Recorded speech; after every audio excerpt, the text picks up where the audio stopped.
of 8051 microcontroller. The first question that comes to our mind is why we need to organize the memory,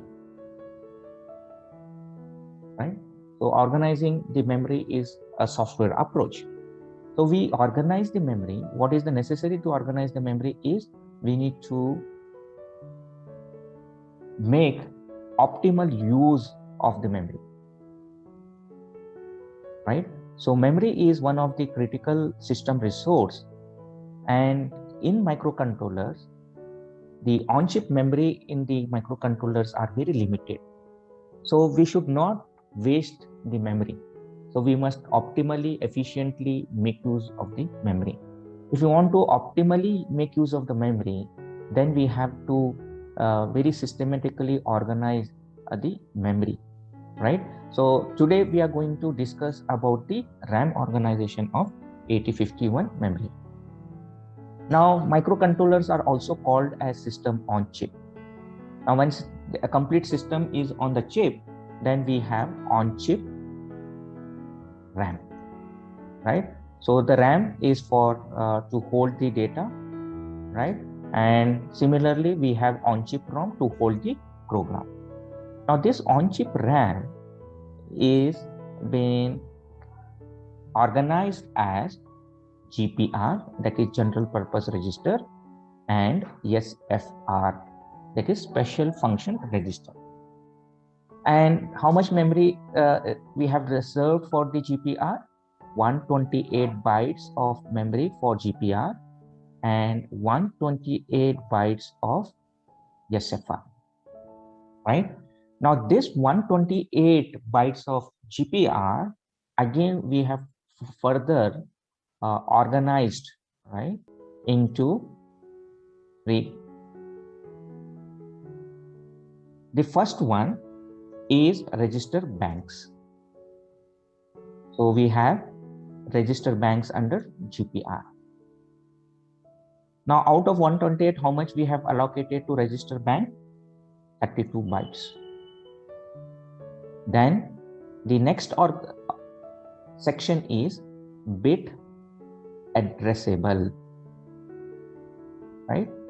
Now out of 128, how much it is reserved for bit addressable? It is 16 bytes. And finally, the third section under GPR is scratch pad. How much it takes? 80 bytes, the remaining, right? So if you add up 32 bytes plus 16 bytes plus plus 80 bytes, then it turns out to be 128 bytes. Again, these register banks, it has been classified into 4 register banks. Register bank 0, right? Register bank 1. Then we have register bank 2 and register bank 3. Of each 8-bit size, 8 byte size, 8 byte. So 8 multiplied by 4 becomes 32 bytes. Okay. Now, in the register section, why we have made 4 banks of each size 8 bytes, right? So when I say 8 byte, each register, it contains totally 8 registers, and the naming convention we follow is from R0 to R7, right? And the same naming convention we follow for the rest of the register banks. Now, why we are going to follow the same naming convention? We are going to take one example. Now, first, what I take, suppose if I, how many registers we will have? 32 registers we can have. So we have total number of registers are 32. If I won't follow this register bank conventions, and if I have the registers starting from R0 naming to R31 naming conventions, then there are totally 32 registers. Now, how to encode this R0? I can use 0, 0, 0, 0, 5 bits. right? And 31, it takes 1 1 1 1 1. These are the 5 encoding bits are required to code R0 R31 respectively, right? Now, but we are not following R0 to R31 naming convention. What we are doing instead, that all 32 register at one go we are not going to use. They say that you can use 8 register at a time, but you have the complete access to all the registered banks, but not at the same time. At one point of time in the program, you are going to access R0 to R7 that belongs to any one registered bank only, right? So why they have done like this? Say for example, if we consider our instruction format is to address instruction format, if we are going to have to address instruction format, and I will write one quick instruction, register addressing mode instruction, move R0 comma R1. So what is move? It is an opcode. And what is R0? It is a source operand, right? Or it can be source or destination operand, right? And then this is a source operand.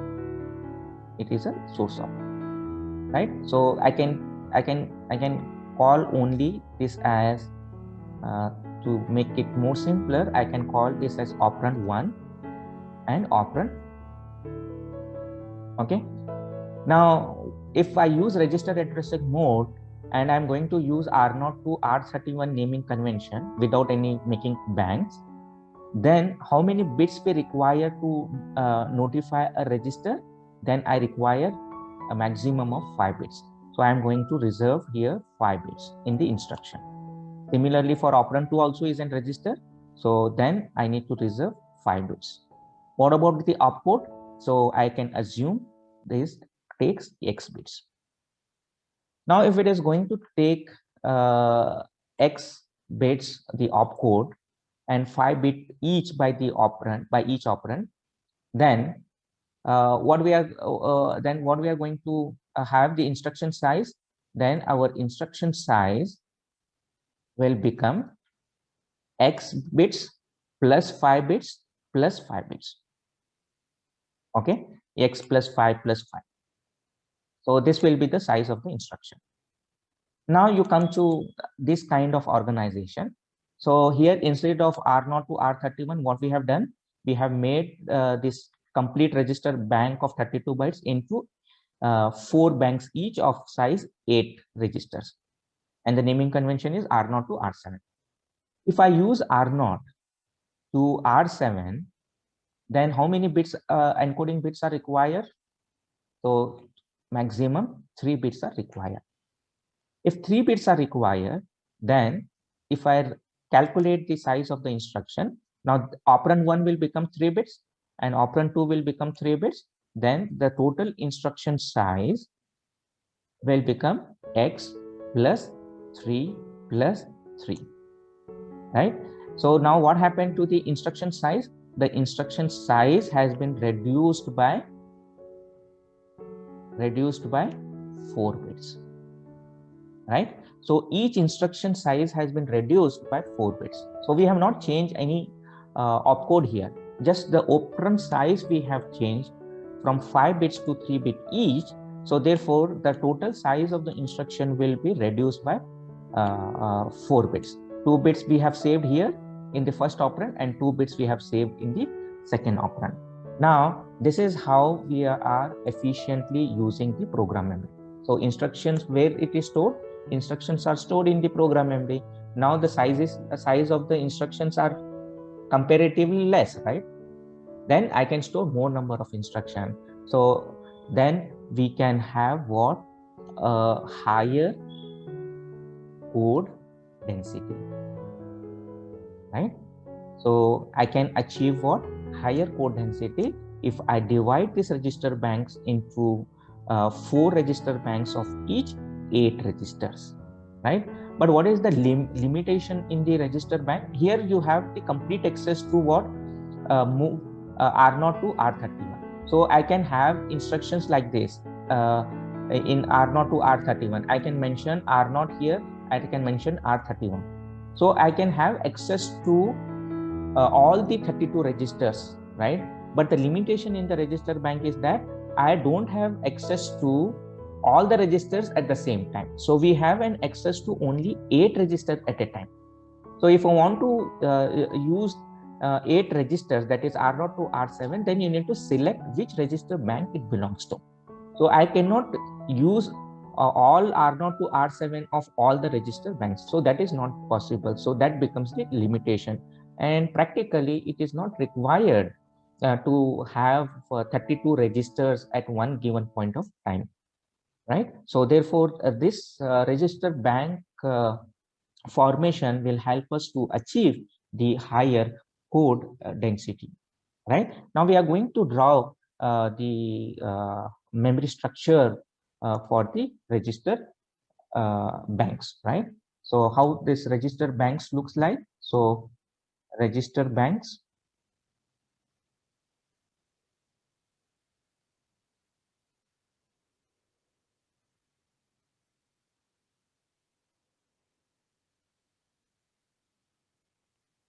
so this is the starting location.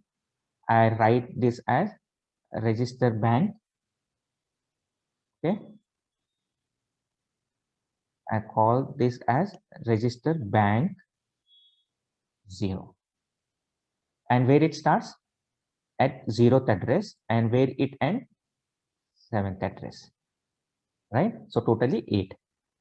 And which are the naming conventions we follow? From R0 to R7. Okay. Then we have next block, we have register bank 1. And which is the starting address after 7? It comes 8, right? And if you totally count 8 registers, then it ends at what? 0FH. So again, it is from R0 to R7. And the third register bank we have, that is register bank number 2. And after F, the number starts at 10H and it ends at 17H. So totally, again, the naming convention we are going to follow R0 to R7, right? And the last register bank, okay, that is register bank number 3. We have the addresses starting from after 17, we have 18H, and it is finally going to end at 1FH. And again, for this register bank, again, same naming convention we are going to follow, that is R0 to R7. So register bank starts at 00H and it is going to end at 1FH. So the total memory reserved for this is 32 bytes. Why we are calling it as 32 bytes? The width of the memory is 1 byte. The width of memory is 1 byte. Okay. So this is all about the register bank. Now the next is the next organization that what we have seen after the register bank, it is bit addressable. Now in bit addressable, how much memory we have reserved for bit addressable? We have reserved 16 bytes.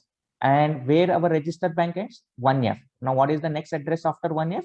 It starts at 20H.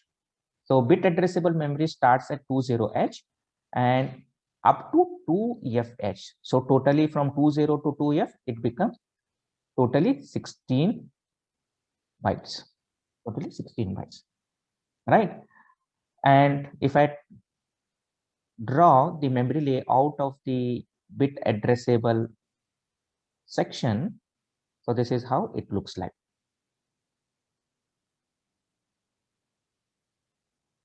Okay, so these are the byte addressable addresses 2FH and 20H.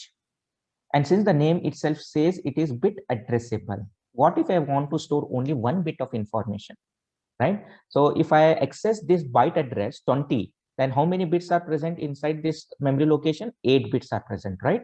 So I can draw 8 bits here, and each bit has what? An address. Each bit has an address. So that is why we have named this section of RAM as bit addressable memory, right? And how many locations we have?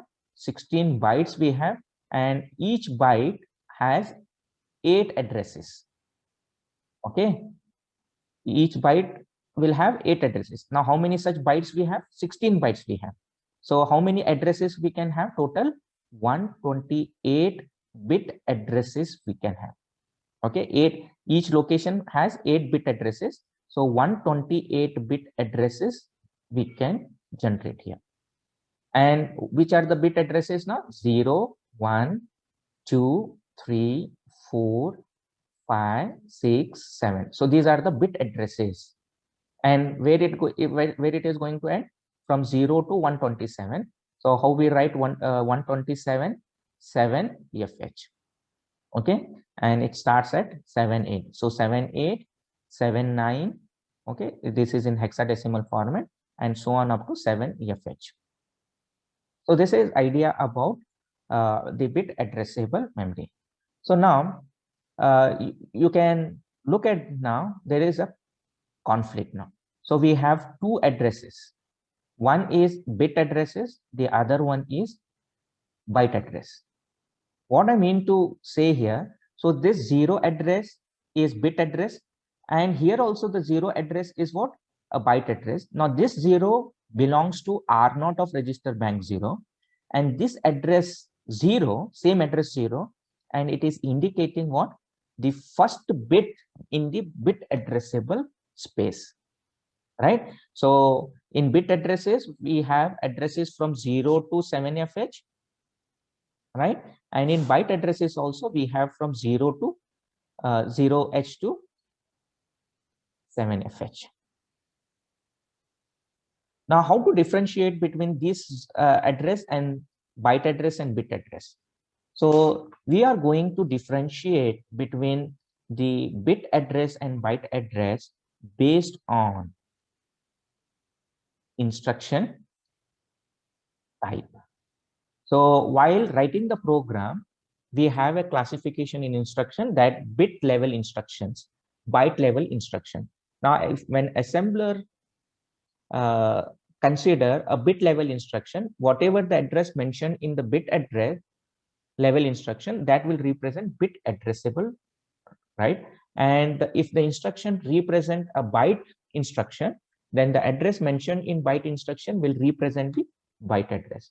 So therefore, to remove this conflict between the bit addressable and the byte addressable, we can do it easily. We can ask the assembler to identify the instruction type, whether it is a bit level instruction or the byte level instruction, right? Now, the third section, what we have, first we have done the register bank, then we have bit addressable, and the third section is scratchpad, right? So what is now scratchpad, where it starts? So our register bank started with 00 and set 1F. Our bit addressable starts at 20 and set 2F. Therefore, our scratchpad memory, right, it is going to start at 30H. So after 2F, we have what? 30H. And where it is going to end? It is going to end at 7FH. So this is scratchpad, right? So if you count from 30H to 7FH, so the total size of the scratchpad memory will be 80 bytes. Remember, the width will always remain same. This is 1 byte, and this is also 1 byte. But here we have generated the bit addresses within 1 byte. Okay, right. So this is all about the scratchpad. So now the register bank is 32 plus 16 bit addressable and scratchpad 80. Then that totally turns out to be 128 GPR. 128 GPR. Okay.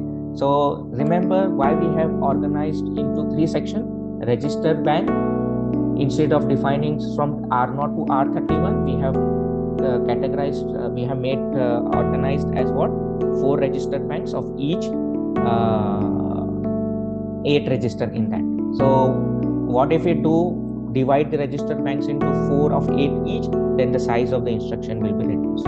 What happens if the size of the instruction is reduced?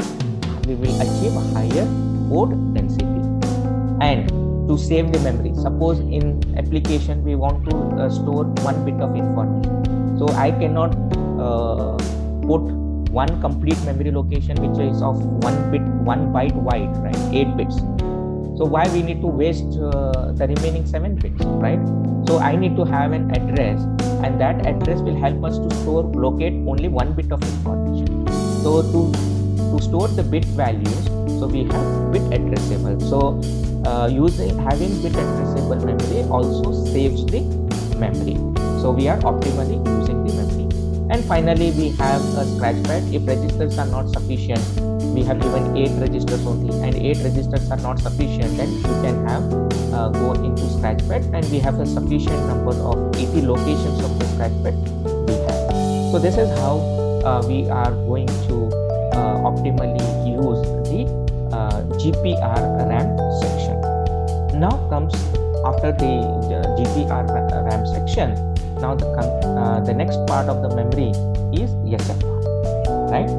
So special function register section, and where it starts, our GPR, the GPR where it started at 00, and where it has an 7FH. So SFR starts after GPR. So after 7FH, the address is 80H, and this is also 128. So the last address will be FFH, right? So totally how many SFRs we have? Totally 128 SFR registers we have. 128 SFR registers, or you can call it as 128 locations we have.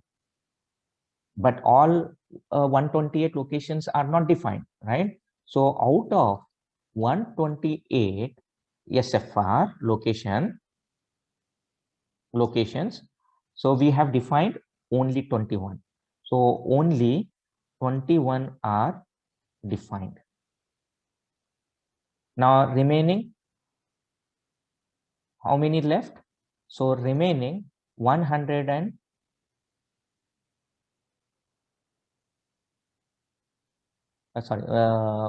remaining 107 SFR are reserved. Okay. Remaining 107 SFR locations are reserved. Now, how to remember this 21 SFR locations? Special function register. The name itself says special function register. Each register is associated with a meaning, right? So you cannot use it as a general purpose. Every value what you store inside the SFR location will have a meaning associated with that. That is why this RAM section has been named as special function register. Now the complete 21 register, 21 SFR locations are classified into different levels. Okay, just to make it more convenient, so we are going to remember like this. So we have CPU, or you can call it as math registers. So how many math registers we have? 2 in number. Okay, 2 in number. And the second section we have in SFR, pointer register. So pointer registers. So how many pointer registers we have? 3, right? If you want to point indirectly to any one of the memory, then you need to store in pointer register. So where are the pointer register located? In the SFR locations. So that is the meaning, right? Then we have port registers, right? So we have seen in the salient features of the 8051 that we have 4 IO ports, right? So therefore, for each IO port, one register. So we have 4 port registers, right? Then we have peripheral control register. Peripheral control register. Now, why we need a peripheral control register? Like when I say that we can count the events with the external count pulse, or we can have external input pins also, right? So to control serial control register, we have timer control. I need to control the interrupts, right? So we need to give priority to the interrupts because we have totally 6 interrupts available. Now, which interrupt, if it comes, 2 interrupts come simultaneously, which interrupt I need to give the highest priority? So to control the peripherals, so we have totally 6 SFRs located for that, reserved for, okay? So we have 6 SFR for peripheral control register. And when we are communicating with the external peripheral devices, then where the data needs to be available, the data exchange happens between the microcontroller and the peripheral devices, right? So the data exchange needs to happen through data register. So I can have a category called peripheral data register, and totally we have 5 in number. And finally, the last is program status register. So program status register, and we have 1 in number. If you add all this together, then we have total 21 SFRs. We have total 21 SFRs, right? So as I said, the starting address is 80 and ends with FF, and totally 128, but we don't want 128. We have defined only 21. Now we need to remember these addresses of SFRs, and we have a naming convention for that also. So first we will start with CPU math or CPU or math register, right? So totally we have 2, and where are the addresses located here? Out between 80H to FFH, it is located at E0H and F0H, right? So the naming convention is either you can use the physical addresses or you can use the naming convention ACC, that is accumulator register, or you can sometimes use A register only. And F0, the naming convention is B register. You can use the name either B or F0, right? And then we this is done, then we go for pointer register, right? So in pointer register, so totally how many registers we have in pointer? Totally 3 registers, right? So I need to give 3 memory SFR locations, right? So 81H, 82 and 83. So it is easy to remember. 81, 82, 83. Now what is 81 naming convention? Stack pointer register. And this is data pointer lower byte and data pointer higher byte. So these 2 registers clubbed together, we have data pointer SFR register, DPTR. But one single register can't be 16-bit wide because the width of the memory is only 1 byte, right? So we need to divide this DPTR into DPL and DPH, lower byte and higher byte. So why we need to use DPTR when the addresses are 16-bit addresses? So to hold 16-bit addresses, we cannot hold in one register because the capacity of one register is only 8-bit in size. So we require 16-bit register, and 16-bit register, a single register is not available because the width is restricted to only 1 byte. So what we do, lower byte, higher byte club together, we call it as data pointer register, and we have stack pointer registers, and these are the physical addresses and these are the naming conventions. Next is port registers, right? So how many ports we have? Totally 4 IO ports we have. So now these 4 port registers, then we can divide like this. Okay, so P0 are the naming convention, P1, P2, P3. So these are the naming convention. But what are the addresses? Remember 80H, right? 90H, after 9 A0H, and then we have B0H. So this is how you need to remember the addresses. So physical addresses of these port SFR register and the naming convention equivalent, right? Then we have peripheral control register. Peripheral control register. In peripheral control register, how many we have? Totally 6 in number. The first one is power control register. Then we have timer control register. Okay, the name itself will tell that we are going to control the power, we are going to control the timer. We will see the internal structure of this SFR register as we proceed further. So we have timer mode as a peripheral control register. Then we have serial communication control register. Then we have interrupt enable register. Then we have interrupt priority register. So totally 6 peripheral control registers we have, and the addresses we can remember 87 for this, 88, 89, right? And then we have 9-8H, okay, then A8H, and finally we have B8H. So this is how you need to remember. So you don't remember in a sequence 87, 88, 89, and then 8A. So 8 is not meant for serial control, right? So you need to remember this physical addresses also. If you won't remember the physical address, you use the naming conventions. Then the next category we have is peripheral data register.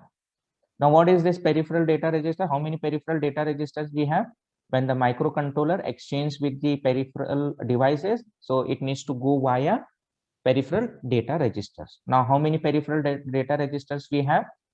Timer, lower byte, then timer, lower byte, timer 1.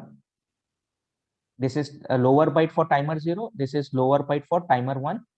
And similarly, we have higher byte for timer 0 and the higher byte for timer 1, right? And finally, we have serial buffer register. So these register, timer registers are going to be used while setting up the timer, and serial buffer is being used when setting up the serial communication protocol, right? So which are what are the physical addresses now reserved for this? So the physical addresses is 8A, 8B, 8C, 8D. Then we don't have 8E, but we have 99H. 99H, right? And the last what we have is the program status register, PSW, and we have only one program status register, and the name itself is PSW, naming convention. And what is the physical address for that? D0H. D0H. Now, finally, to summarize what we have learned in the today's class is that the 8051 RAM is having 128 of GPR, 128 of GPR, right? And the start address starts at 00 and it's end at 7FH. And we have this section as GPR. This is register banks, register banks I will write, right? So again, internal 4 register banks we will have. Then where it ends 1FH. Then we have bit addressable, right? So bit addressable, totally how many register banks? 32 bytes, 16 bit addressable, right? 16 bytes. So 16 multiplied by 8, you can write it to be more correct.